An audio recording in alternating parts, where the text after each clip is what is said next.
Bienvenidos amigos a Radio Uruguay 1050 AM, bienvenidos aquí a la máquina de pensar en el último día, hoy jueves. Saben que este programa va de lunes a jueves y bueno, estamos en el último día de una semana no dedicada a un libro, no dedicada a un autor, sino más bien, dijimos, la crítica en crisis y el nacimiento de un país, por la entrevista que mantuviéramos ayer con Gerardo Caetano, donde estuvimos hablando de la República Ballista, y por qué el lunes pasamos, si bien el audio no estaba impecable, se veía bastante bien, la teleconferencia con el crítico español Ignacio Echeverría. Hoy jueves llegamos al penúltimo día del Te Cuento Qué, ya pronto vamos a estar hablando de otras etapas del Te Cuento Qué. Mañana, viernes a las 17 horas, se recibe el último minicuento, así que tienen pocas horas para continuar escribiendo, mandando SMS al 827. Envían un SMS al 827 que tenga características literarias, ¿no? Ya no quiero decir lo que es un minicuento, una minificción.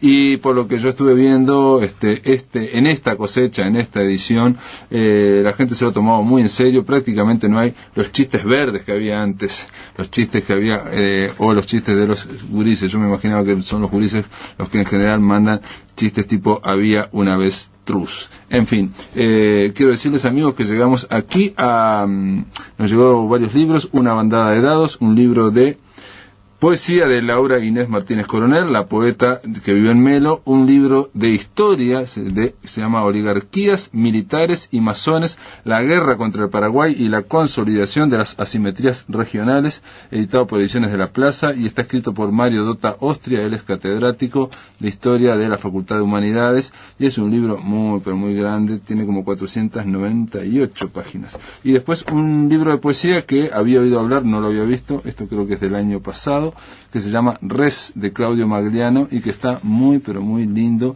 Los dos libros de poesía que estuve conversando son los dos de Editorial Ático, de la serie Poética Breve. Pero hoy vamos a hablar de un Bartolomé Hidalgo. Esta semana estuvimos hablando de muchos premios, estuvimos hablando del premio Nobel, estuvimos hablando del Bartolomé Hidalgo en poesía, y ahora le damos la bienvenida al Bartolomé Hidalgo en literatura infantil y juvenil. ¿Cómo le va, Germán Machado? ¿Cómo estás, Pablo? ¿Cómo andás? Bien, bien.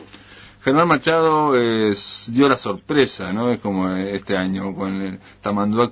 Digo dio la sorpresa porque un libro de ficción pura se impuso en el Bartolomé Hidalgo sobre otros libros que estaban en la terna, que tenían que ver con la parte más de narrativa histórica. Entonces el año del Bicentenario, y aparte todos sabemos, ¿no?, el impulso que tiene la narrativa histórica en este país, supongo yo que te habrás puesto muy contento. Sí, una alegría. Es cierto que habíamos ido con pocas expectativas porque íbamos contra, yo digo, 400 años de historia, porque un libro era sobre, las cartas del Éxodo, creo, cartas de 1811. Uh-huh. El otro era mi amigo José Gervasio, que también era sobre Artigas y sobre la patria de 1811. Uh-huh. Y esto no tenía mucho que ver porque era una ficción. Yo cuando recibí el premio decía bromando haberlo sabido y le hubiese puesto Tamanduá Cimarrón o algo para estar a tono. Para estar a tono, porque aparte es cierto que en esta Feria del Libro obviamente también había un barniz que tenía que ver con el Bicentenario. Digo, todas las actividades culturales tuvieron que ver, pero la Feria del Libro también tenía mucho, sí. Se presentaron muchas cosas de historia. Yo creo que también eso a la larga puede haber jugado a favor de que se premiara una ficción, ¿no? Porque quizás hemos estado todo el año con esto del Bicentenario, habiendo una propuesta de una ficción distinta, con un tipo de literatura que se mete en temas, complicados, ¿no? Como es el tema de la investigación científica, el financiamiento de la investigación científica y todo eso enfocado en...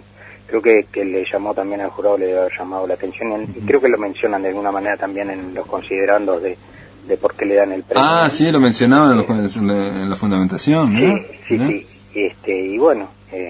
Yo contento, ¿no? Porque el premio es un premio importante, es un premio que tiene mucha difusión, y todo eso también, de alguna manera, es un reconocimiento al trabajo que estoy haciendo. Claro. El año pasado había quedado ternado con otra novela. Pero ¿Cuál con novela? Cipisquillas. Cipisquillas, claro. Sí, también estuvo ternado, pero el año pasado, igual estar en la terna en estos premios sí, es sí, importante. Exacto. Estamos hablando del premio, yo decía, el Bartolomé Hidalgo, que es de los escasísimos premios que se dan a los libros después que están editados. Es un concurso sobre libros éditos, porque el otro gran concurso, que es el del MEC, ahora sigue desde el 2005, está atrasado 2 años. Entonces van a fallar ahora en el 2011 sobre lo que ocurrió en el 2009. Entonces eso le quita también este impacto que puede tener, o digamos, refrescar la memoria de un libro que salió hace unos 10 meses o 6 meses. Sí, menos, porque salió en abril, o sea que hace 6 meses que salió el libro, y claro, está bien, es un empujón también para que el libro tenga, más en literatura infantil y juvenil, que en general los medios de comunicación y la prensa no le prestan mayor atención. Son casos excepcionales, ¿no? Como, bueno, programas específicos dedicados a ello, o, bueno, programas que se dedican específicamente a los libros y entonces atienden también la literatura infantil y juvenil. Bueno, Tamandua Killer, vamos a hablar, dice aquí que es un thriller, o sea que es casi policial. Sí, yo cuando lo escribí, yo dije, el thriller no, es el vocablo anglo, ¿no? Nosotros en realidad, para los hispanohablantes, es una novela de suspenso. Cuando me propuse escribir una novela de suspenso, pero después combiné también una cuestión de un caso, aparece en ese mundo que yo me invento, que es un mundo de ficción, ¿no? Que lo llamo el Delta, donde sucede la historia. Empiezan a aparecer los Tamandua degollados y 2 chicos de 10 o 12, no sé, yo no determino la edad, pero pongámosle que están ahí entre los 12 años, se ponen a investigar la causa de esos asesinatos en serie, porque ya después se enteran que había habido 2 casos anteriores. Y bueno, el Tamandua, tú sabes, son osos hormigueros, son un animal autóctono de nuestra región, de nuestro país, ¿no? Están en vías de extinción, y entonces todo eso motiva a los chicos el ponerse a investigar. Y bueno, ahí hay la trama de suspenso se combina con esa suerte de policial infantil, ¿no? Eso también dentro de la novela infantil no es lo más habitual, no existen en todos lados, ¿no? Pero en nuestro país por lo pronto no es lo más habitual, y creo que eso está bueno, ¿no?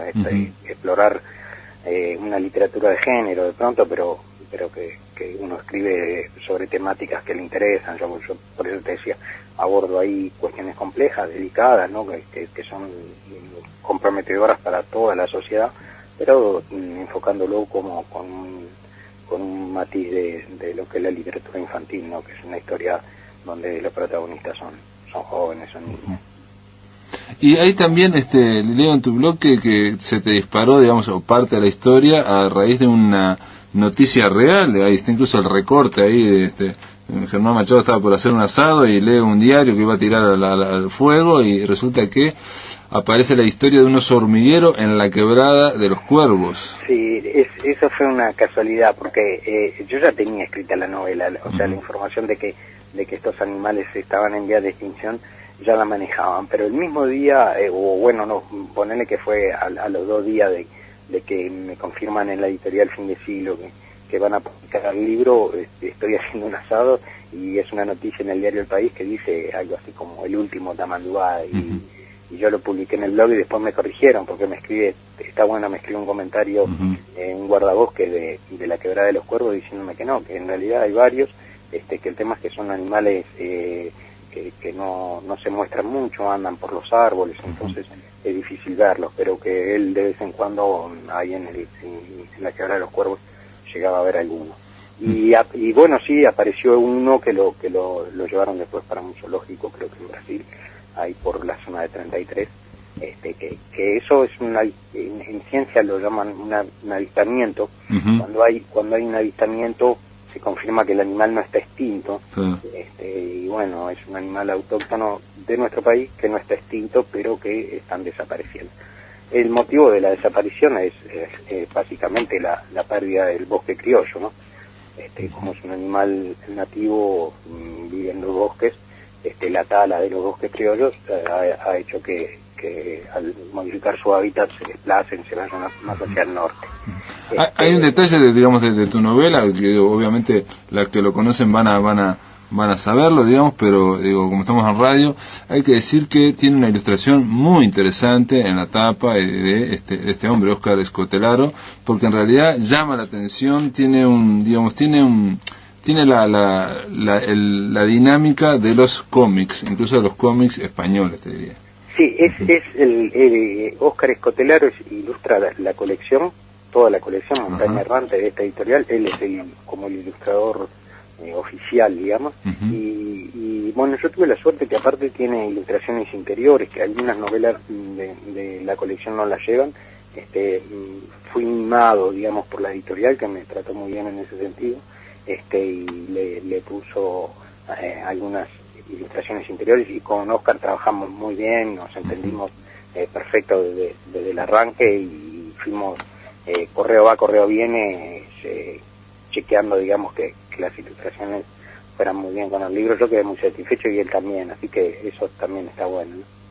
Bueno, por último hay que decir que Germán Machado igual no se queda tranquilo y está editando mucho. Yo veo que estás editando, bueno, hay un libro de cuentos en Estuario que no tenía conocimiento yo, o la verdad que pero aparte ese es para grandes. Ese es para grandes, exacto. Sí, Pero después tenés grandes. Ver Llover en Argentina, después tenés libros digitales, bueno, Garabatos y Ringo Rango en su momento lo estuvimos conversando acá, Cipisquilla también, obviamente artes adivinatorias. Estaba hablando de todos los títulos que están salpicados, ¿no? Porque unos son para infantiles y otros son de poesía.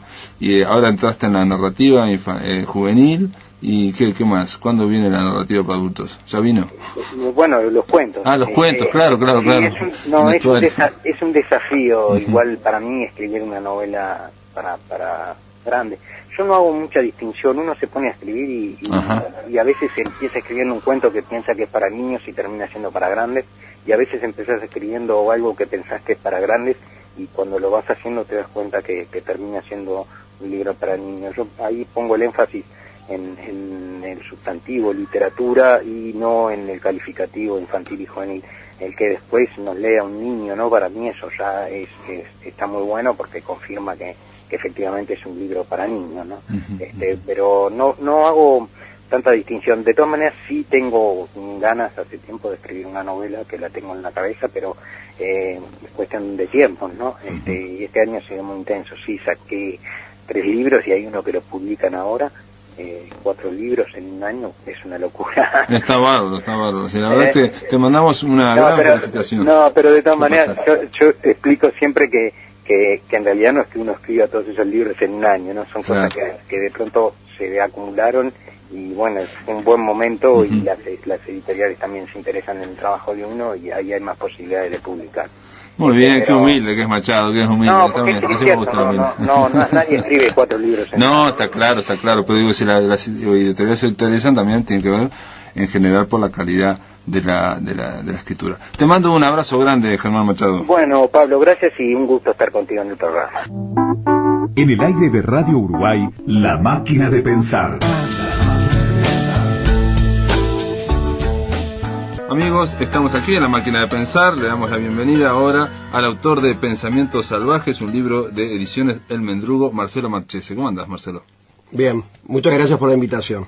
Marcelo Marchese, yo sentí tu nombre la semana pasada cuando estábamos en la Feria del Libro y hablé con sobre Julio Inverso con Luis Bravo para la presentación de este libro, de la narrativa inédita de Julio Inverso, y ahí Luis me dijo que ibas a estar con él en la presentación. Sucede que di una mano, como muchas otras personas, para la publicación del libro de Julio Inverso. Aporté una carta personal que me había mandado, y a su vez con Julio y con Rodolfo Tisi formábamos una brigada poética llamada La Torre Maladeta. Entonces a Bravo y al editor Martín Fernández les interesó a ver si podía aportar algo sobre ese misterio, porque La Torre Maladeta tuvo una existencia en lectura en bares y grafiteando. Y de alguna manera tiempo atrás le había llegado a Bravo un inicio de novela que era una historia de La Torre Maladeta, donde describía uno por uno personajes de La Torre Maladeta o de su periferia, y eso me preguntaron si lo podían incluir, y lo incluyeron. Así que En fin, aporté fotos. Ajá. ¿Y estuviste en la presentación al final? No. Estuve, sí. Ajá, ajá. Porque un detalle que estamos hablando de los papeles de Juan Morgan, se llama el libro, ¿no? Sí. Y bueno, lo que yo le entendía a Luis Bravo era que vos ibas a aportar papeles y que ibas a estar en la presentación, ¿no? Conversando. Dijiste que en la Torre Maladeta estaba Julio Inverso, estabas vos, Marcelo, y quién más, perdón. Rodolfo Tisi, Rodolfo Tisi. que publicó un libro en Caracoles al Galope hace, no sé, 15 años. Y de momento dice él que no sigue escribiendo, que dejó de escribir. Es un caso de Rimbaud, no podemos saber.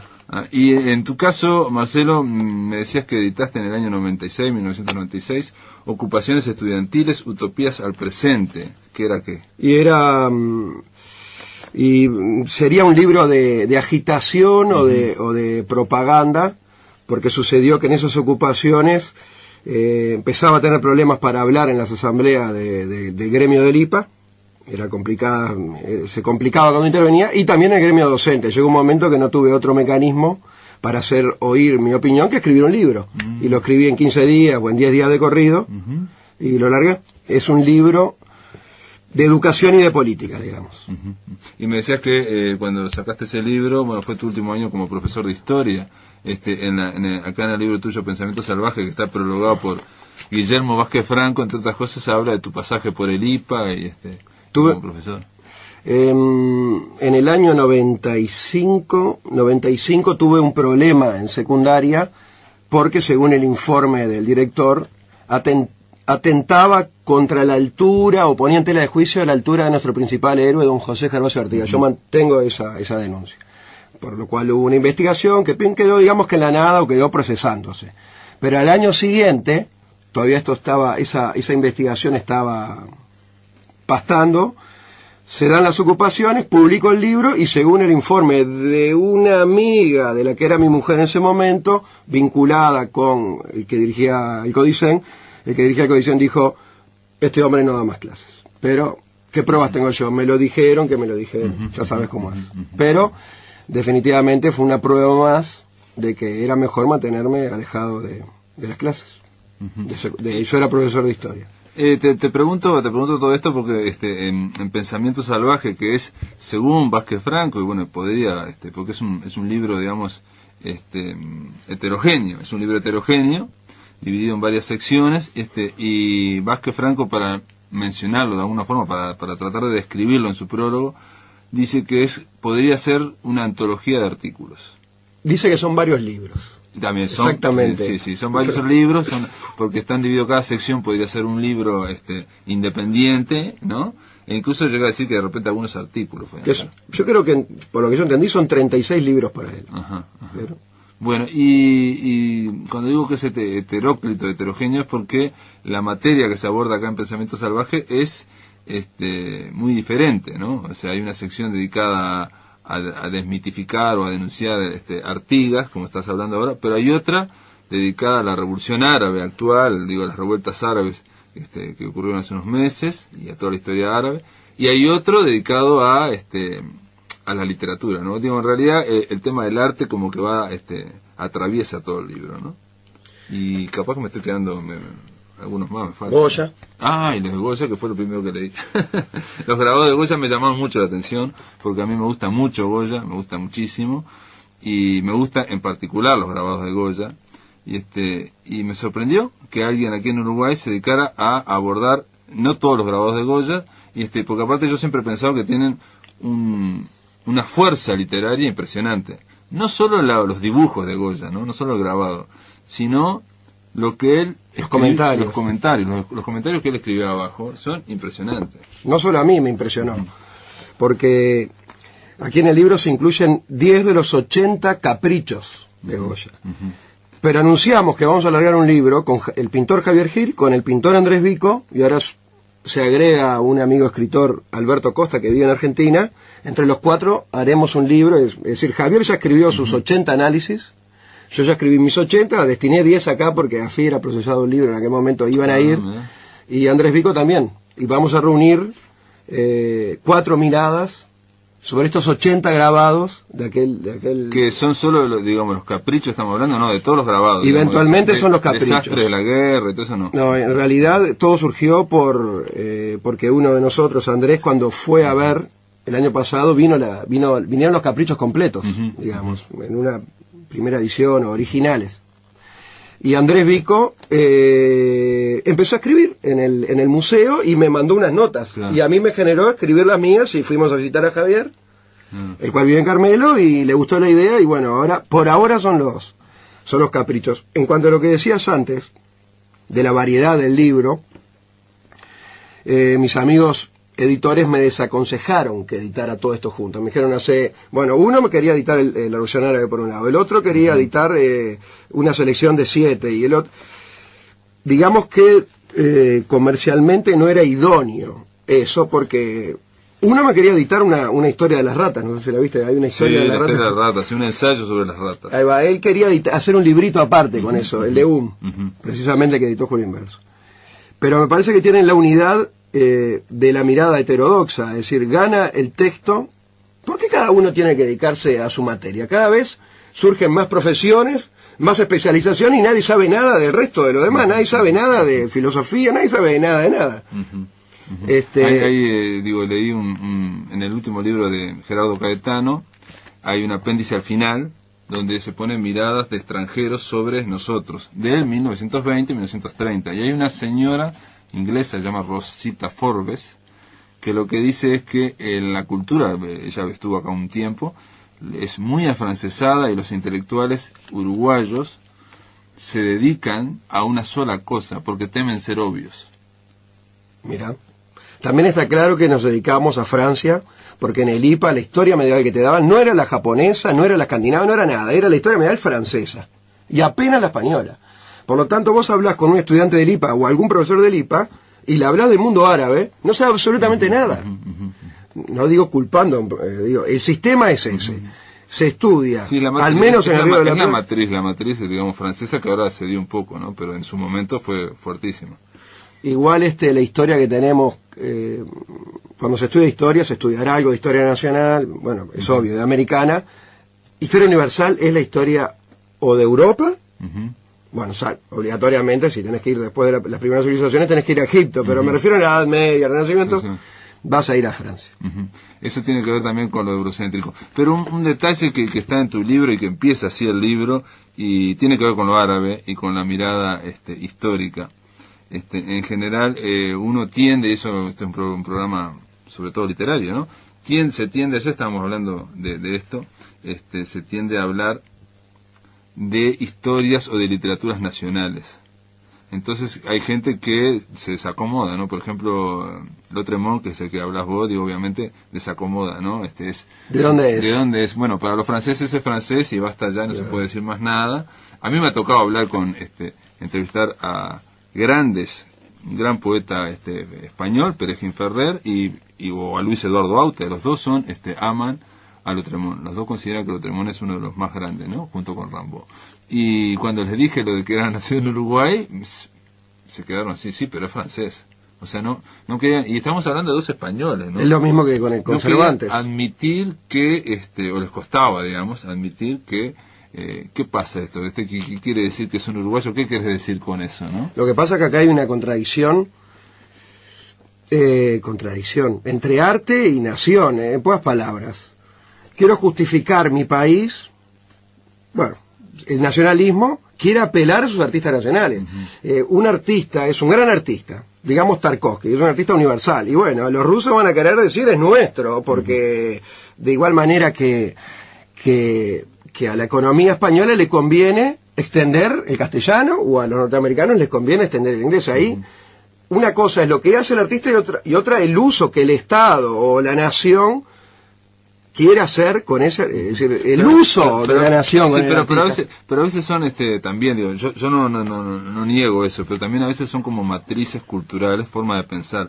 Este año en la Biblioteca Nacional vino una catedrática de Francia, Nora Giraldi, hicieron un evento, un congreso, y ella está con el tema del planteo de que ahora las literaturas son migratorias y que no hay que ceñirse a un solo país. ¿Por qué? Porque en el siglo XX, sobre todo en la segunda mitad del siglo XX, millones de personas se empezaron a mover y se siguen moviendo cada vez más. Entonces esa idea de que estudias la literatura colombiana, solo los colombianos, y es ridículo. Y plantea el tema que vos lo planteas muy bien ahí, el de Cervantes, yo creo, qué pasa con los artistas que van de un país a otro y que van generando raíces en cada uno. Dice que son rizomáticas, como la planta, va dejando, pero no quiere decir que en la raíz haya una sola raíz. Es que en realidad, avanza. Perdóname, lo que pasa es que estaba con la ansiedad de que no había terminado de explicar lo que quería decir. Bueno. Estaba el uso del Estado, pero un artista es humano, no es ni japonés, ni chino, ni homosexual, ni petizo, es un ser humano que está haciendo arte. Alguien querrá decir, este es un artista español, aquel otro es uruguayo. Bueno, eso es un problema tuyo, que vos querés meter a la gente en casillero. El artista no está en ese problema y simplemente el arte no es eso. El arte es arte. Es una creación de la naturaleza a través del hombre que lo usó como instrumento. Cervantes, el tema es que cuanto más mixturado es el artista, más rico es. Borges, es un escritor latinoamericano, bueno, sí, bueno, parece que es argentino, escribe en castellano. Pero la influencia de la literatura inglesa, alemana, la influencia de la literatura china, de la influencia de la literatura en Borges, es indiscutible. Si querés decir que es argentino, allá vos. Bien, es argentino, bárbaro. Y tenía un anillo en el dedo, en el meñique. No agrega nada. Otro ejemplo de una mixtura increíble. Pero no agrega nada, vos sos profesor de historia, no agrega nada el hecho de ser ¿De dónde nació? Claro. De haber vivido en un espacio que es Argentina, ahí, digo, tuvo un ratito a los 19 años, pero siempre vivió en Argentina. Vivió en Argentina y su padre tenía una biblioteca en inglés. O su padre hablaba inglés, tenía una biblioteca muy vasta. Desde Argentina leyó y se comunicó, como hoy día en Internet, como nosotros estamos haciendo, con todas las culturas. Por supuesto, el artista, si es auténtico, va a expresar a su tierra, o va a expresar su vida, sus viajes. Él de chico fue educado en Europa.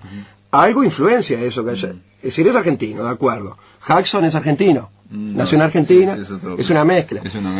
Cervantes vivió, no recuerdo, 5 años preso en Argentina, no me acuerdo ahora la cantidad de años. Creo que fue no solo vivió 5 años preso en algún lugar del mundo árabe, creo que era Argel, sino que el mundo árabe vivió 9 siglos en España.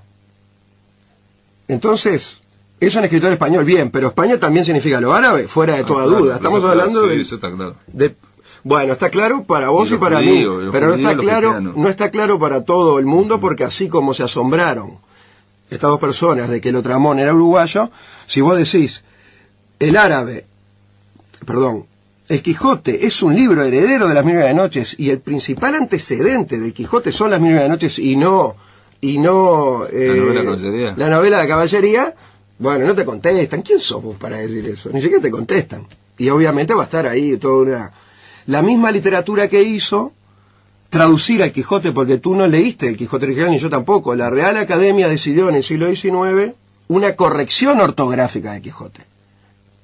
Esa no la tenía, y bueno, es lo mismo. Así como intentan obviar un vínculo con lo bárbaro, con lo espurio, en fin, con Oriente, van y también corrigen y tratan de, ¿cómo se llama esto?, esterilizar todo lo posible. Pero hablemos de por qué vos decís que hay una influencia árabe en el Quijote, entre otras cosas porque el manuscrito que él encuentra de Cide Hamete Benengeli es de un árabe que yo leí en su momento, pero esto lo tengo de haberlo leído en un libro, que en árabe Benengeli quiere decir ser siervo, y siervo es Cervantes, o sea, como que sería el otro Cervantes, el alter ego que está desde el punto de vista árabe. Es lo mismo que con... esa parte de juegos de caja dentro de caja, ¿no? Eso es bien, bueno, eso sabemos que llega a España por los árabes. Antes de los árabes ya lo deberían tener los indios, los chinos, y antes de todos ellos en las cavernas ya estábamos seguramente haciendo esos jueguitos, digo yo, en todo caso no lo podemos negar. Con los árabes es seguro, en las 1000 y una noches es un cuento dentro de un cuento, dentro de un cuento, dentro de un cuento. Vos me decías recién, las pruebas de carácter árabe, las dice Cervantes. Encuentra un texto, Cide Hamete Benengeli, pero como no lo puede leer porque está en árabe, se lleva un árabe a su casa y le da de comer para que él se lo traduzca. En el momento que acaban de expulsar a los árabes y que los están persiguiendo, que los están destruyendo, él mete a un árabe en su casa para que lo traduzca. Si esa prueba no es suficiente, igual que el Otramón dice, nací, al final del primer canto, en la costa del Río de la Plata. Bueno, pensaron que era un chiste. No, él te está diciendo que nació en la costa del Río de la Plata. ¿Qué es lo que nos impide ver cuando un autor nos está diciendo algo tan claro? ¿Qué es? Bueno, hay más pruebas del carácter árabe. La mancha. ¿No? ¿Qué de la mancha? ¿A qué mancha se refiere? ¿Será una mancha de siervo? ¿Será una mancha de judío? ¿De árabe? Pero lo importante aquí es que el héroe se ha querido pintar a Sancho Panza como el burdo para mostrar, es decir, lo carnal, lo material, y el otro, el Cervantes, lo espiritual.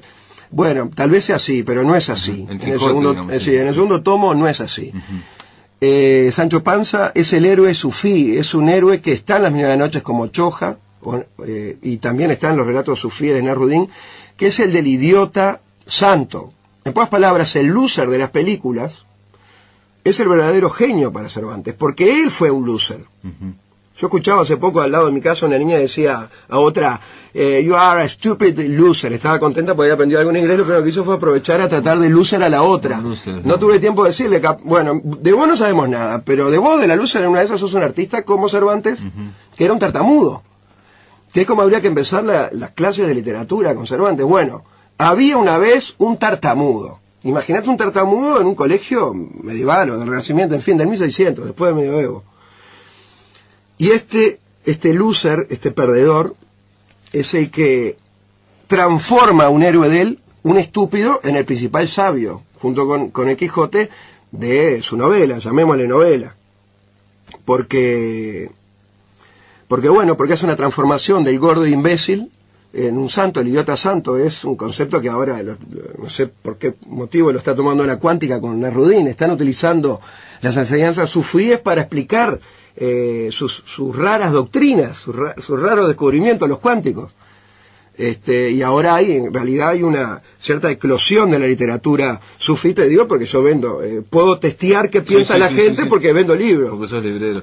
Marcelo Marchese, después de la pausa vamos a continuar hablando, porque este libro obviamente da para hablar muchísimo, pero bueno, le vamos a dedicar 2 bloques a Pensamiento Salvaje. En el aire de Radio Uruguay, La Máquina de Pensar.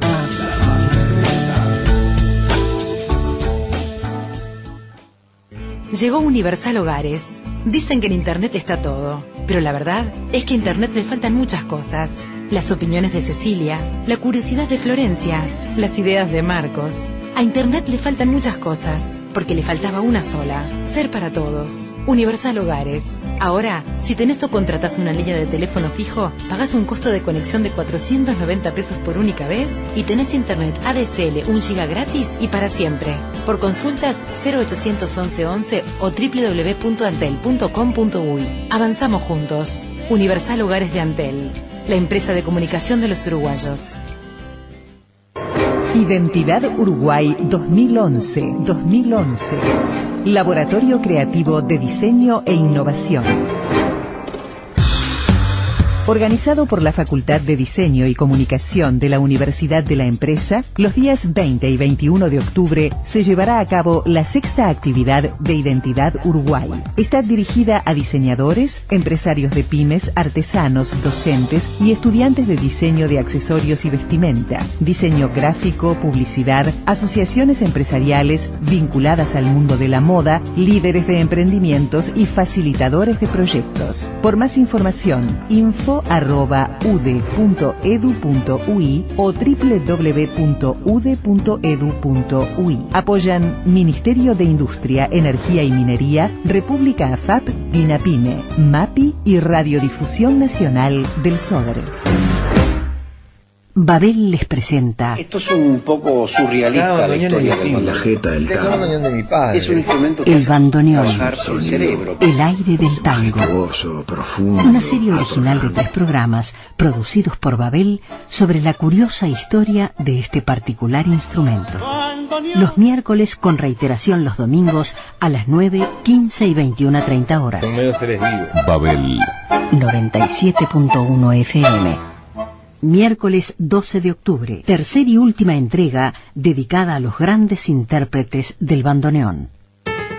Este fin de semana renovamos la magia y la imaginación. Renovamos la magia y la imaginación. Radioactividades. Radioactividades. Somos Radio Uruguay, 1050 AM, Montevideo, Uruguay, y sus repetidoras 103.9 FM Colonia, 100.1 FM en Bella Unión, 104.3 FM en Salto y 98.7 FM en Artigas. Emisoras de Radiodifusión Nacional, Sodre.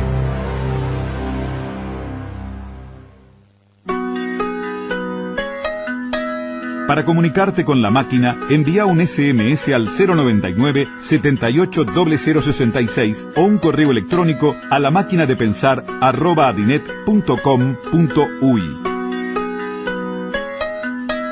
Si querés volver a escuchar charlas, entrevistas o columnas, ingresa a piensamáquina.blogspot.com y bienvenido al corazón de las palabras.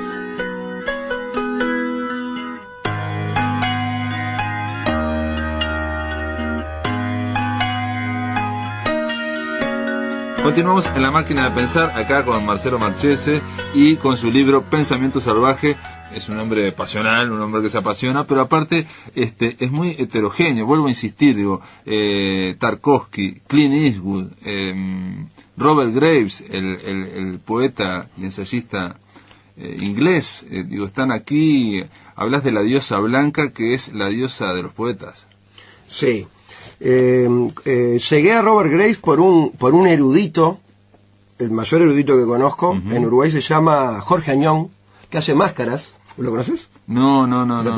Bueno, pero hiciste gesto como que te soñó, que hace las máscaras, que por ejemplo tenemos en la librería. Y vos lo mencionás aquí. Lo menciono en el de Fausto. Sí, exactamente. Y bueno, el Fausto de Marlowe, contás todo como...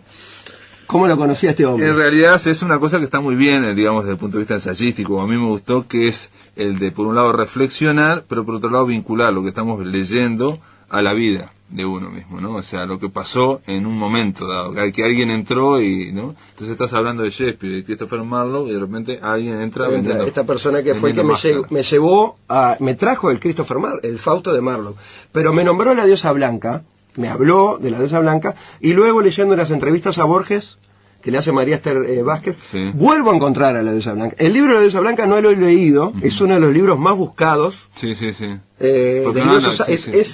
el desideratum del libro buscado. Se está esperando una revisión.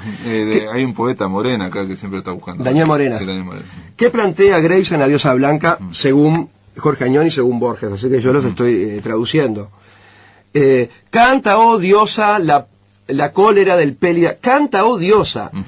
La poesía se entiende y se hace por una invocación a la diosa. Digamos, que no se escribe poesía porque uno va razonando la forma correcta y bla, bla, bla, y siguiendo los criterios que le enseñó no sé quién. No. Según esta concepción de Graves, la poesía se hizo en todos los tiempos, la poesía auténtica, por intuición, por un frenesí. Una inspiración, un entusiasmo. Esa inspiración y entusiasmo es como si hubiera penetrado en nosotros la diosa blanca, pero es algo que se desea y se teme. Y encuentra a Graves que entre los celtas está dada esa tradición al grado siguiente. Lo explica Borges. Cuando el Imperio Romano, es decir, cuando el cristianismo avanzó sobre Occidente, destruyendo árboles, porque los que ellos consideraban paganos, los celtas adoraban los árboles y demás, eliminaron a los druidas, que eran los depositarios de esa... El Renacimiento, en pocas palabras, destruyó toda otra forma de conocer que había y nos dejó desnudos de otros conocimientos. Esto lo digo yo, no lo dice Borges. O lo dice Feyerabend, no importa, esto lo dice alguien, pero no lo que está diciendo Graves. Lo que sí es importante en Graves es que cuando destruyen a los druidas que son vivos, dicen, bueno, le tenemos que legar nuestro conocimiento a alguien, y se lo legan a los poetas. Por lo tanto, rimar, en inglés parece que hay una forma de decir rimar hasta la muerte. El poeta podía lograr enfermedades, es decir, el poeta con palabras, son 12 años de estudios que hacían estos poetas celtas, según Graves, y tienen que pasar ciertas operaciones, ciertas como ritos de iniciación. Son 12 años estudiando, hasta llegar al grado de poeta, y todo ese estudio también, supongo yo, debería incluir cómo invocar con cuidado a esta diosa blanca, peligrosa en el sentido de que de que uno teme salir de sus límites. Es como si uno tomara un ácido. Claro, claro. La palabra entusiasmo, digo, para los griegos era eso, era la invasión, por eso temían al entusiasmo, porque era la invasión o la bajada, digamos, de una inspiración que perdía la capacidad de razonar la persona, ¿no? Y como hay gente que además se llegaba, no sé si entre los griegos, pero en otros ritos, en ese entusiasmo se llegaban a castrar. Sí, clarísimo. Parece que después... Y al otro día los dominaba. Lo que estás contando, la idea de que los poetas pueden de alguna forma incidir en el mundo a través de las palabras, ¿no? Sí. Es algo que también tiene connotaciones cabalísticas, ¿no? La cábala de los judíos se basa sobre ese mismo punto, ¿no? O sea, la A, el Aleph, la primera letra puede modificar algo. Bueno, Dios creó el mundo con palabras. Exacto, sí. Y por eso el Aleph de Borges, y por eso en el Golem, cuando él lo quiere, digamos, como el Golem no anda bien, le borra una letra y ya está.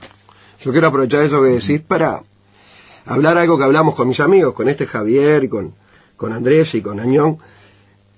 Si la poesía, si el arte no es terapéutico, no es arte. Si el arte no es medicina, es otra cosa. No, llamale de otra manera, pero no es arte. El arte es una necesidad del hombre, será una necesidad de naturaleza a través del hombre, de curar. ¿Por qué curar? Y bueno, no sé, estamos enfermos, no estamos felices. Yo no digo que tengamos que vivir en una gran felicidad, pero el arte es la necesidad de volver a unir lazos rotos. Puentes, son como puentes, un puente. Sí.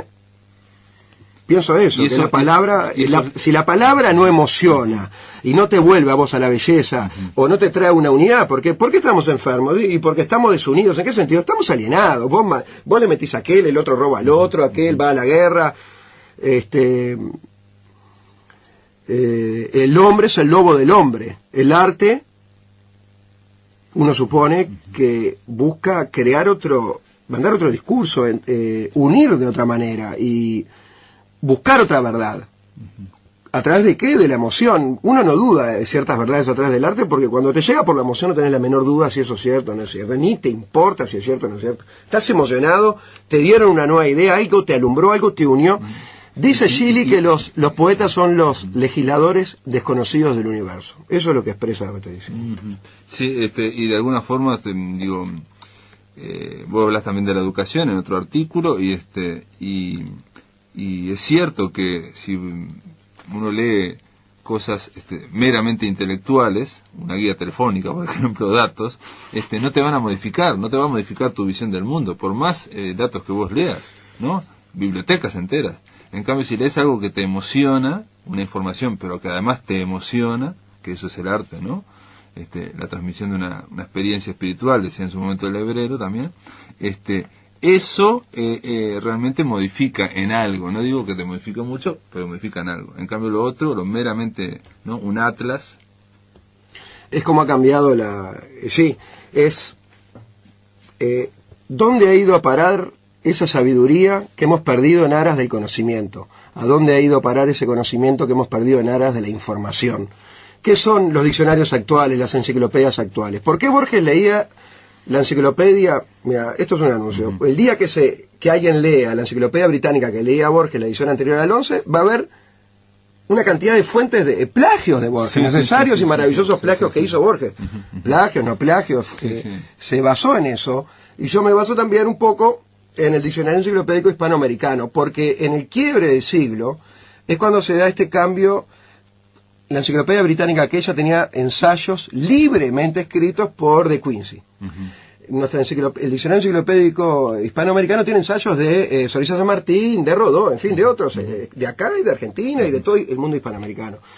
Las enciclopedias posteriores tienen nombres, fechas y lugares. No tienen sentimientos, no tienen no se llega al conocimiento por la pasión ni por la emoción en esta nueva concepción. Se trata de llenar al alumno o al lector de información.